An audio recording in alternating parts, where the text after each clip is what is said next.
ایک ایسے شخص کی بات آپ کے سامنے رکھنا چاہتی ہوں جو نامراد ہو گیا، شقی، بدبخت۔ پیدا بدبخت نہیں ہوتے، بدبخت بن جاتے ہیں اپنے اعمال کی وجہ سے۔ ہاں، اس میں کوئی شک نہیں ہے کہ تقدیر میں بدبخت ہونا لکھا ہو تو تقدیر حاوی آتی ہے، لیکن اللہ تعالیٰ نے دنیا میں چانس تو سبھی کو دیا ہے کہ وہ خوش بخت بن جائیں ایسے اعمال سے جو اللہ تعالیٰ نے اپنے رسول کے توسط سے بتائے ہیں۔ نبی صلی اللہ علیہ وسلم ایک بار اپنے صحابہ کے ساتھ تشریف فرما تھے اور انہیں والدین کا حق بتا رہے تھے کہ والدین کا حق کیسا ہے۔ آپ صلی اللہ علیہ وسلم انہیں والدین کی نافرمانی سے ڈرا رہے تھے۔ آپ نے اپنے ساتھیوں سے فرمایا، رغم انفہ، رغم انفہ، رغم انفہ۔ اس شخص کی ناک خاک آلود ہو، اس شخص کی ناک خاک آلود ہو، اس شخص کی ناک خاک آلود ہو۔ صحابہ کرام کو سخت خوف آیا کہ ایسا بدبخت کون ہے جس کے بارے میں اللہ کے رسول یہ بات کر رہے ہیں۔ آپ نے فرمایا، من ادرک والدیہ عند الکبر احدہما او کلیہما ثم لم يدخل الجنہ۔ ایسا بدبخت شخص وہ ہے جس نے اپنے والدین میں سے دونوں کو یا دونوں میں سے کسی ایک کو بڑھاپے کی حالت میں پایا، پھر بھی وہ جنت میں داخل نہ ہو سکا۔ صحیح مسلم کی کتاب البر والصلہ کی روایت ہے، حدیث نمبر 2551۔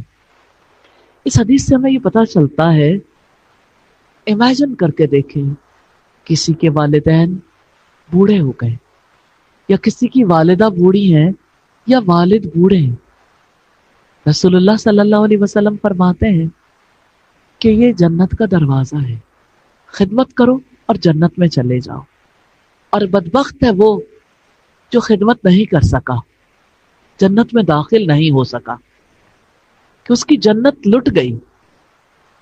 وہ بدقسمت ہو گیا کیونکہ اس نے اپنے والدین کی قدر و منزلت نہیں پہچانی، کیونکہ اسے سمجھ نہیں آئی کہ میں نے اپنے والدین کے ساتھ کیسا رویہ رکھنا۔ یہ حدیث بے حد اہم ہے، گہری سوچ بچار کا تقاضا کرتی ہے۔ والدین ہماری زندگی میں کیا حیثیت رکھتے ہیں، ہمیں انہیں کیا حیثیت دینی چاہیے۔ ہم جب والدین کے ساتھ اولاد کا طرز عمل دیکھتے ہیں، آپ بھی سنتے ہوں گے بہت سی باتیں آج سوسائٹی میں بچے کہتے ہیں، اگر آپ نے ہمیں بچپن میں پالا، ہمارے اوپر کون سا احسان ہے؟ کیوں پیدا کیا تھا؟ جب پیدا کیا تھا تو بھگتنا بھی تو تھا۔ اگر آپ نے ہمیں پالا تو آپ کو ہماری وجہ سے خوشی ملتی تھی، خوشی تو آپ کو مل گئی، اب ہمیں کیوں بلیم کرتے ہیں؟ ہمیں کیوں کہتے ہیں کہ ہم آپ کی خدمت کریں، ہم آپ کے احسان کو مانیں؟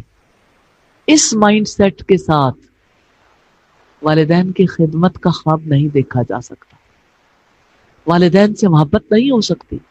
تمہارے والدین تو تمہیں جنت میں لے کے جا سکتے ہیں، تمہاری خدمت کتنا بڑا مقام رکھتی ہے۔ خدمت کرو گے تو بدلے میں جنت ملے گی، تم اپنی جنت کے لیے کام کرو گے، والدین پہ کوئی احسان نہیں کرو گے۔ تو آپ دیکھیں، چوٹ ایسی پڑی ہے کہ ذہن نے سوچنا شروع کر دیا کہ ہاں، یہ تو ہمارا معاملہ ہے۔ وہ جو والدین کے اندر دیکھ رہے تھے، یہ ہمارے ساتھ یہ بھی نہیں کرتے، یہ بھی نہیں کرتے، یہ یوں خراب کرتے ہیں، یوں کرتے ہیں، یوں کرتے ہیں، یوں کرتے ہیں، اس سے سوچ نکل آئی ہے۔ اور اللہ کے رسول صلی اللہ علیہ وسلم نے جو بات کہی ہے، اس کی وجہ سے اللہ تعالیٰ نے ممکن بنایا ہے کہ سوچ اس لیول پہ آ جائے کہ یہ سوچیں کہ میرے والدین مجھے جنت میں کیسے داخل کرا سکتے ہیں۔ اسکول میں تو داخل کرایا تھا، جنت میں کیسے داخل کرائیں گے؟ اگر اولاد نیک ہو، خدمت کرے، والدین کو راضی رکھے، تو کیا والدین کی دعائیں نہیں ملتی؟ والدین کی دعا کیسے رب تک پہنچتی ہے اور وہ دعا اثر رکھتی ہے، اور اللہ تعالیٰ والدین کی دعا کی وجہ سے کیا اس انسان سے راضی نہیں ہو جائیں گے جو والدین کے لیے خدمت گزار ہوگا؟ جب اللہ تعالیٰ راضی ہوں گے تو جنت کے دروازے نہیں کھلیں گے۔ مولانا ظفر علی خان بڑے قادر الکلام شاعر تھے، انہوں نے اس حدیث کا منظوم ترجمہ کیا ہے۔ کہتے ہیں ایک دن نبی نے حلقہ اصحاب میں یہ لفظ دہرائے 3 بار کہ ناک اس کی کٹ گئی۔ اصحاب نے کہا کہ یہ کم وقت کون ہے، توقیر جس کی حضرت باری میں گھٹ گئی، یعنی اللہ تعالیٰ کی نظروں میں گھٹ گئی۔ ارشاد یوں ہوا کہ وہ فرزند ناخلف، گھر جس کے جنت آئی اور آ کر پلٹ گئی۔ ماں باپ کا جسے نہ بڑھاپے میں ہو خیال، اس نا سعید بیٹے کی قسمت الٹ گئی۔ تو قسمت اس کی الٹ جاتی ہے جو والدین کو جنت میں داخلے کا سبب نہیں سمجھتا، جو والدین کو جنت میں داخلے کا ذریعہ نہیں بناتا۔ تو آپ نے بدبخت نہیں بننا، خوش نصیب بننا ہے، تو اپنے نصیب کو اپنے والدین کی خدمت میں تلاش کریں۔